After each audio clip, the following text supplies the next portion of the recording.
Halo semua, selamat datang di video analisis perbandingan rasio keuangan perusahaan pelayanan kesehatan dan rumah sakit, PT Siloam International Hospital Tbk dan PT Mitra Keluarga Karya Sehat Tbk. Profil perusahaan Siloam Hospital didirikan pada tanggal 3 Agustus 1996 bergerak di bidang pelayanan kesehatan dan rumah sakit, berfokus pada perawatan kesehatan, pendidikan kesehatan, dan penelitian. Mitra Keluarga didirikan pada tanggal 3 Januari 1995, bergerak di bidang layanan kesehatan dan rumah sakit, berfokus pada pelayanan kesehatan dan mengelola rumah sakit dengan nama Mitra Keluarga. Perbandingan keuangan perusahaan PT Siloam International Hospital Tbk pada tahun 2020 memiliki total aset sebesar Rp8.427.782 dengan total liabilitas Rp2.409.411 dan jumlah ekuitas sebesar Rp6.018.037.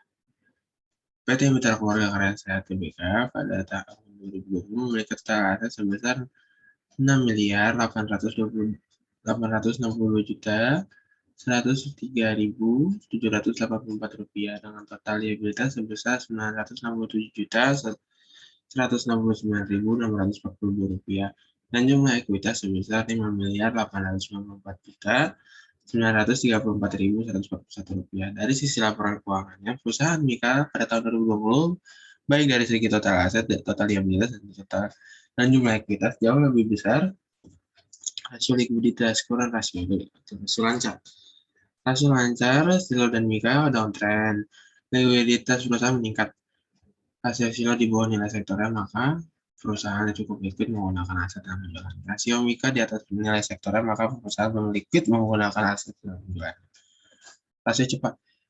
Rasio cepat Silo dan Mika downtrend, likuiditas perusahaan meningkat.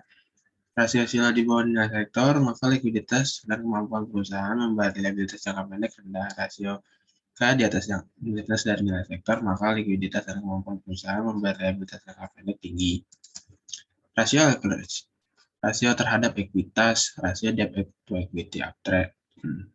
Rasio debt to equity Silo uptrend, maka utang perusahaan naik. Rasio debt to equity Mika downtrend, maka utang perusahaan menurun. Rasio Silo dan Mika di atas nilai sektor, maka perusahaan memiliki utang atas dan resiko keuangan yang tinggi. Cakupan bunga.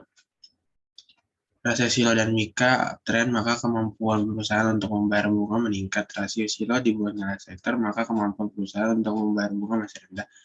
Rasio Mika di atas nilai sektor, maka kemampuan perusahaan untuk membayar bunga cukup tinggi. Rasio aktivitas. Perputaran persediaan. Rasio Silo dan Mika downtrend, maka perusahaan semakin efektif dalam mengelola persediaan. Rasio Silo dan Mika di bawah nilai sektor, maka perusahaan cukup efektif dalam mengelola persediaan. Perputaran total aset. Rasio aset Silo dan Mika downtrend, maka efisiensi perusahaan dalam menggunakan aset untuk menghasilkan penjualan semakin menurun. Rasio Silo dan Mika di bawah nilai sektor, maka perusahaan kurang efisien dalam penggunaan aset untuk menghasilkan penjualan. Rasio profitabilitas. Rasio imbal hasil. Rasio Silo uptrend, maka profitabilitas perusahaan meningkat. Rasio Mika downtrend, maka profitabilitas perusahaan menurun. Rasio Silo di bawah nilai sektor, maka perusahaan belum profitable dan kemampuannya untuk menghasilkan laba dari modal masih sangat rendah. Rasio Mika di atas nilai sektor, maka perusahaan cukup profitable dan kemampuan untuk menghasilkan laba dari modal cukup tinggi.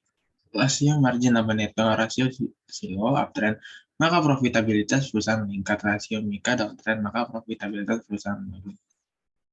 Rasio Silo di bawah nilai sektor, maka perusahaan belum profitable dan kemampuan perusahaan menghasilkan laba dari penjualan masih rendah. Rasio Mika di atas nilai sektor, maka perusahaan cukup profitable dan kemampuan perusahaan menghasilkan laba dari sektor penjualan cukup tinggi. Return saham perusahaan terhadap IHSG. Untuk return nilai saham, Silo dan Mika pada tahun 2020 berada di bawah nilai IHSG underperformance, yang artinya seperti itu. Evaluasi dan dividen perusahaan. PT Siloam International Hospital Tbk karena perusahaan jarang memberi dividen dan dihitung menggunakan zero growth model dan nilai harga diasumsikan 15%, maka harga pasar dari saham Silo overvalue. Maka direkomendasikan sell untuk para investor yang mempunyai saham Silo dan tidak dianjurkan untuk berinvestasi untuk perusahaan. PT Mitra Keluarga Karya Sehat Tbk karena perusahaan jarang memberi dividen dan dihitung menggunakan zero growth model dan nilai harga diasumsikan 15%, maka harga pasar dari saham Mika overvalue. Maka direkomendasikan sell untuk para investor yang mempunyai saham Mika dan tidak dianjurkan untuk berinvestasi untuk perusahaan. Kesimpulan. Sekian dan terima kasih.